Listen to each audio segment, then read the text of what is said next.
Tuhan berfirman kepada Musa, "Suruhlah beberapa orang mengintai tanah Kanaan yang akan kuberikan kepada orang Israel.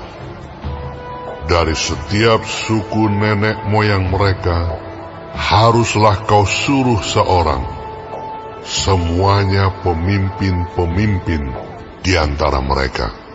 Lalu Musa menyuruh mereka dari padang gurun Paran, sesuai dengan titah Tuhan. Semua orang itu adalah kepala-kepala di antara orang Israel. Dan inilah nama-nama mereka. Dari suku Ruben, Syamua bin Zakur. Dari suku Simeon, Safat bin Hori. Dari suku Yehuda, Kaleb bin Yefune. Dari suku Isakar, Yigal bin Yusuf. Dari suku Efraim, Hosea bin Nun. Dari suku Benyamin, Palti bin Rafu. Dari suku Zebulon, Gadiel bin Sodi. Dari suku Yusuf, yakni dari suku Manasye, Gadi bin Susi. Dari suku Dan, Amiel bin Gemali. Dari suku Asher, Setur bin Mikael. Dari suku Naftali, Nahbi bin Wofsi. Dari suku Gad, Guel bin Makki.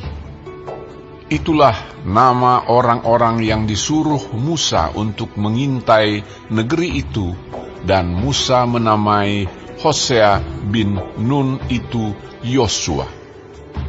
Maka Musa menyuruh mereka untuk mengintai tanah Kanaan. Katanya kepada mereka, "Pergilah dari sini ke tanah Negeb, dan naiklah ke pegunungan, dan amatilah bagaimana keadaan negeri itu. Apakah bangsa yang mendiaminya kuat atau lemah? Apakah mereka sedikit atau banyak?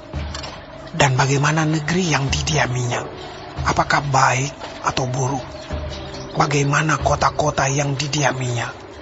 Apakah mereka diam di tempat-tempat yang terbuka atau di tempat-tempat yang berkubu? Dan bagaimana tanah itu? Apakah gemuk atau kurus?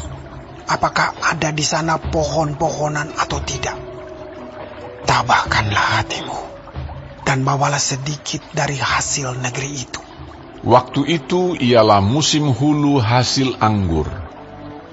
Mereka pergi ke sana, lalu mengintai negeri itu, mulai dari padang gurun Zin sampai ke Rehob, ke jalan yang menuju ke Hamat. Mereka berjalan melalui tanah Negeb, lalu sampai ke Hebron. Di sana ada Ahiman, Sesai, dan Talmai, keturunan Enak. Hebron didirikan 7 tahun lebih dahulu dari Soan di Mesir.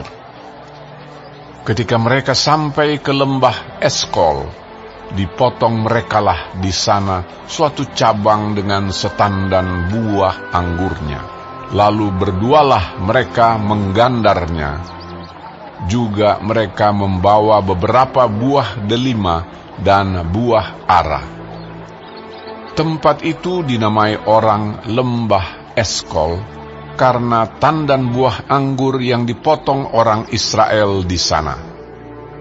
Sesudah lewat 40 hari, pulanglah mereka dari pengintaian negeri itu, dan langsung datang kepada Musa, Harun, dan segenap umat Israel di Kades, di padang gurun Paran. Mereka membawa pulang kabar kepada keduanya dan kepada segenap umat itu, dan memperlihatkan kepada sekaliannya hasil negeri itu. Mereka menceritakan kepadanya, "Kami sudah masuk ke negeri kemana kau suruh kami. Dan memang negeri itu berlimpah-limpah susu dan madunya. Dan inilah hasilnya. Hanya bangsa yang diam di negeri itu kuat-kuat, dan kota-kotanya berkubu dan sangat besar. juga keturunan Enak telah kami lihat di sana. Orang Amalek diam di tanah Negeb. Orang Het, orang Yebus, dan orang Amori diam di pegunungan. Orang Kanaan diam di sepanjang laut dan sepanjang tepi sungai Yordan. Kemudian Kaleb mencoba menenteramkan hati mereka itu di hadapan Musa. Katanya, "Tidak, kita akan maju dan menduduki negeri itu, sebab kita pasti akan mengalahkannya." tetapi orang-orang yang pergi ke sana bersama-sama dengan dia berkata, Kita tidak dapat maju menyerang bangsa itu, karena mereka lebih kuat daripada kita. juga mereka menyampaikan kepada orang Israel kabar busuk tentang negeri yang diintai mereka dengan berkata, Negeri yang telah kami lalui untuk diintai adalah suatu negeri yang memakan penduduknya. Dan semua orang yang kami lihat di sana adalah orang-orang yang tinggi-tinggi perawakannya. Juga kami lihat di sana orang-orang raksasa, orang Enak yang berasal dari orang-orang raksasa. Dan kami lihat diri kami seperti belalang. Dan demikian juga mereka terhadap kami.